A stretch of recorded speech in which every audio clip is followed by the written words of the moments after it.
நம்ம கேட்கறதெல்லாம் கடவுள் கொடுக்க மாட்டாரு அப்படின்னு நினைக்கிறோம்ல. ஆக்சுவலி நம்ம கேட்கறத அப்படியே கடவுள் கொடுத்துருவாரு.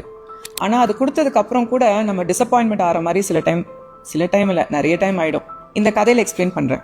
ஒரு காடில் 3 மரம், பெரிய மரம், அதுவும் பிரான்ச்லாம் இல்லாமல் அப்படியே ஸ்ட்ரெயிட்டாக உலக்க மாதிரி, ஆனால் நல்ல பெரிய உலக்க மாதிரி மரம். அது மெச்சூர் ஆயிடுச்சு. நெக்ஸ்ட் அந்த வெட்டுற ஸ்டேஜுக்கு வந்துருச்சு. அந்த 3 மரமும் என்ன ஆகணும் அப்படின்னு பேசிக்குதுங்களாம். ஒரு மரம் சொல்லுதான், நான் ராஜா, மந்திரி, படை இதெல்லாம் போற படகாகணும்னு ஆசைப்படுறேன் அப்படின்னு சொல்லுதான். அடுத்த மரம் சொல்லுதான், நான் ராணி வச்சிருக்கிற வைரம், வைடூரியம், அந்த ப்ரெஷியஸ் ஜுவல்ஸ் அதெல்லாம் வைக்கிற ஒரு செஸ்ட், ட்ரெஷர் செஸ்ட் ஆவேன் அப்படின்னு சொல்லுதான்.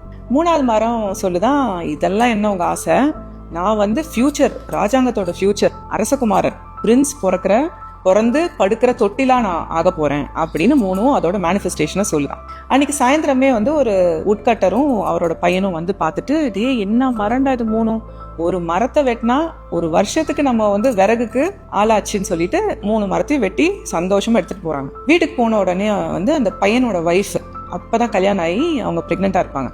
பிறக்க போற குழந்தைக்கு எனக்கு இந்த மரத்துல ஒரு தொட்டில் பண்ணி கொடுங்க அப்படின்னு கேக்குறாங்க. சரின்னு சொல்லிட்டு ஒரு மரத்தை அதுக்கு யூஸ் பண்ணிக்கிறாங்க. அந்த உட்கட்டரோட ஒய்ஃப் இப்ப மருமகளுக்கு கேட்ட உடனே தொட்டில் பண்ணி கொடுத்துட்டீங்க, நான் எவ்வளவு நாளா ஒரு பீரோ கேட்டுட்டு இருக்கேன், ஏதோ என்னோட வீட்டுல இருந்து போட்ட நகை, கொஞ்சம் நகை, இந்த புடவையெல்லாம் வைக்கிறதுக்கு இவ்வளவு நாளா நீங்க பண்ணவே இல்லைன்னு சண்டை போடும்போது எதுக்குடா வம்புன்னு சொல்லிட்டு அந்த ஒய்ஃபுக்கு ஒரு டப்பா பண்ணி கொடுத்துடுறாரு அந்த மரத்துல.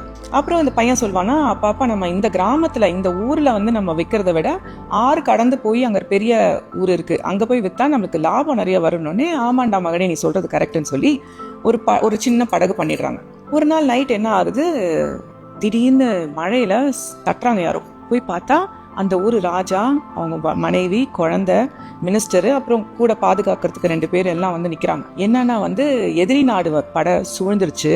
அவங்க தப்பிக்கிறது முடியாததுனால பக்கத்துல இருக்கிற நெய்பரிங் நாட்டுக்கு போய் ஹெல்ப் கேட்கணும். நானும் மந்திரிலாம் போயிட்டு வந்துடுறேன், என்னோட ராணி குழந்தை இன்னைக்கு நைட் இங்க இருக்கட்டும்னு ஹெல்ப் கேட்கிறாரு ராஜா. சரின்னு சொல்லிட்டு அந்த குழந்தைய இந்த புதுசா பண்ணி வச்சிருந்த இந்த தொட்டில போடுறாங்க. அத ராணியோட ட்ரெஸ், ராணியோட நகையெல்லாம் அந்த வச்சிருந்த பீரோ பாக்ஸ்ல வைக்கிறாங்க. இந்த ராஜாவும் மந்திரியும் எனக்கு படகு வேணும்பான்னு சொன்னோன்னே, எங்க கிட்ட இருக்கு ராஜான்னு சொல்லி இவங்க பண்ணின படகுல ராஜா பக்கத்து நெய்பரிங் நாட்டுக்கு போறாரு. இந்த 3 மரமும் மேனிஃபெஸ்ட் பண்ணது நடந்துருச்சா? ஆனா அவங்க நினைச்சது வேற மாதிரி, நடந்தது வேற மாதிரி. நம்மளாம் என்ன பண்றோம் தெரியுமா, கடவுளுக்கே கன்சல்டன்ட். எது எப்ப நடக்கணும், எப்படி நடக்கணும், எந்த வழியா நடக்கணும் அப்படிங்கறத எல்லாத்தையும் நம்ம பிரேயருங்கிற ஒரு ரிப்போர்ட் மாதிரி கடவுள்கிட்ட கொடுத்து அது நடக்கணும்னு எதிர்பார்க்கிறோம்.